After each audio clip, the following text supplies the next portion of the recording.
So we've kind of done the, early Old Testament sort of the moral vision of Genesis and Exodus versus the ugly, messy realities of an ancient world, right? Now let's fast forward it and go, okay, so it's eye for an eye, tooth for a tooth, all this stuff. It's measured retribution in the Old Testament.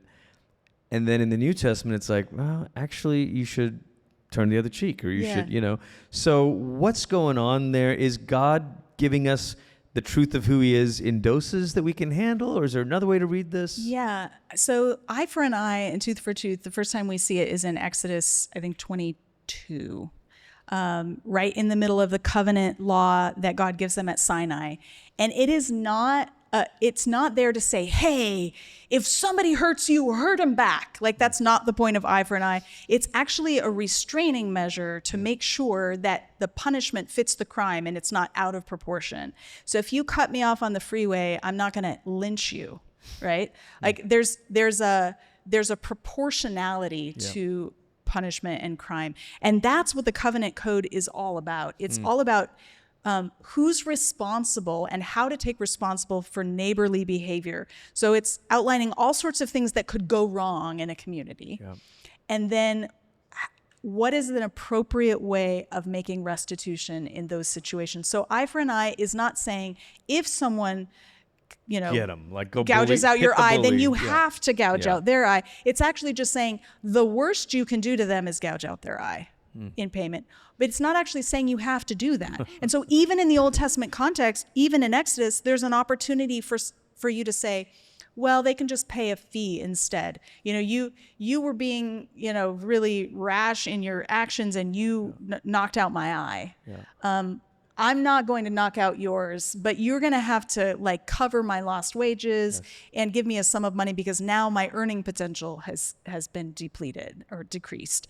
So there's actually already in the Old Testament this provision for lesser punishments. Which is sort of the basis for, even later much, much later, we're talking thousands of years later, when Augustine would develop just war theory, the idea of a proportional, actually, West Wing fans will know that one of the best episodes is when Bartlett says a proportionate response. What is, and he just loses it. He goes, what's a proportionate response when they've, killed our people? And this is the idea, the restraint of, God knows that when you've been wronged, you want to let it all loose, And so he's restraining it. But while we're on this isn't even on here, but I think it'd be helpful for some of us that are maybe less familiar with this.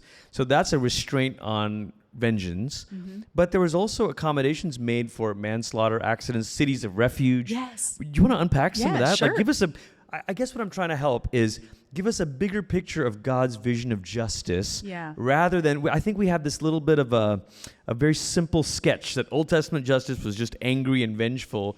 And it's actually, there's quite a bit more texture to it, isn't there? There is a lot more texture to it.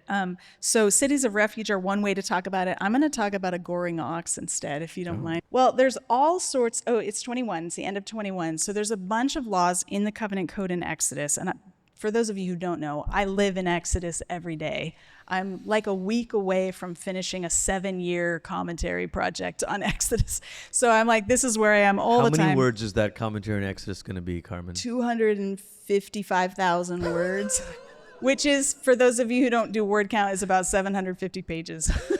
So it'll be about this long.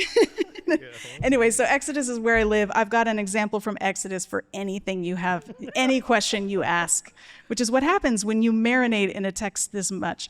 So in the covenant code, all of the laws are, or most of the laws are framed as case laws, which is to say they're not describing an ideal situation. They are helping you understand what to do in a non-ideal situation. And so this is not like what God really wants is for for people to put to death oxes or to charge people fees. No, that's not what this is. This is a list of things that could go wrong in your neighborhood and how you can make sure things don't spiral out of control. So in Exodus 21:28, it says, if a bull or an ox, if a bull gores a man or woman to death, the bull is to be stoned to death, and its meat must not be eaten. The not eating the meat seems like we don't want to be infected by that kind of homicidal intent. It seems like Don't benefit from somebody else's downfall. Yes, and also, is it contagious? Oh, well, maybe, but also don't benefit from it. Yes. But the owner of the bull will not be held responsible. So we're talking about like things that could go wrong. If my bull gores my neighbor to death, I'm not going to be put to death. And in a situation that's ruled by vengeance, you could easily see how it would be like, what? How did that happen? We're going to get you. So God says, no, the owner will not be held responsible. If, however, the bull has had the habit of goring, I didn't know that was one of the habits. The habit of goring, and the owner has been warned but has not kept it penned up, and it kills a man or woman, the bull is to be stoned, and its owner is also to be put to death. Wow. So this is fascinating because it's like, yes, there's latitude for, I'm not held responsible for what my animal does to someone. But if my animal has done that to someone and I have not put up the boundaries in place to make sure that never happens again, then I'm playing fast and loose with human dignity and value, the value of human life. And now I bear the responsibility for it. So around the time I first discovered these laws, there was a news story about a pit bull. I was just going to say, it makes me think of pit bulls. Right? So there was this story about a pit bull that mauled a child. And the worst part about it was that it had happened before and the owner didn't keep it penned up. And so, and actually more recently, I think this was about a year ago, I was getting ready for a speaking engagement, Googled it, and found a fresh story of somewhere back east, a husband and wife were charged with manslaughter because their own dog killed their own baby. But because they knew that this dog was not good with children and had violent tendencies, and they didn't keep their own baby separate from the dog. That's negligence, and that's negligence that results in manslaughter, and so they were held responsible. And I thought that's a biblical way to respond to that. What about cities of refuge? There's like a third category. Yeah. So if you're out on a job working and you accidentally like drop something heavy and it lands on someone's head and it kills them, you are not liable for that death. Like there's a way of saying, I did not do this on purpose. So normally if you murder someone, then the death penalty applies to you in the Old Testament. They didn't have prisons. There were no other ways to deal with this. It was like, if you are homicidal, then you need to be eliminated for people's safety. But if you believe that the death was an accident, it wasn't premeditated, then there were cities of refuge set up at sort of all around the land of Israel so that you wouldn't have to go too far to get to one. And you could flee there as a way of saying, I didn't mean to do it.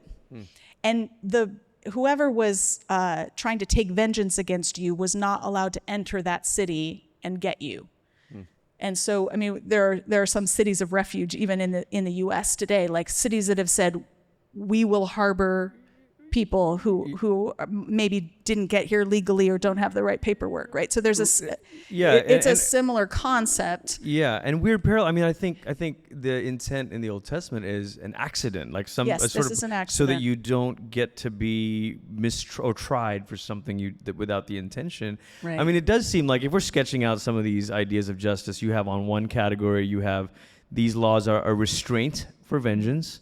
They are a responsibility for your neighbor and your neighbor's property, and they are a refuge for accidental harm. You know, those kind of things, they do all start with R. Yes, that's true. A restraint, a responsibility, and a refuge. But I think it gives us a fuller picture that God is not just giving laws that kind of go, yeah, let's have this sort of brutalistic society. It's quite the opposite of that. He's helping maybe a brutal culture or time become more humane towards one another. Yeah, it's really laying out the principles of social responsibility in all these different categories. Some of it is financial. It's, you were out burning the brush on your, you raked leaves, you got them in a pile and you were doing a burn pile, but then the wind came up and your neighbor's whole field of ripe wheat caught on fire, who's responsible for that? Well, if you started the fire, you're now responsible for your neighbor's lost grain. And this is like, your neighbor's going to starve without that food. And so now you have to help share the load and make sure that they don't have a hard year. So some of it is monetary, some of it's physical harm or injury. And I have to say this, as I worked my way slowly through these laws, I just kept feeling like I wanted to get down on my knees and worship. Because the more I studied the laws, the more I could see God's character on display.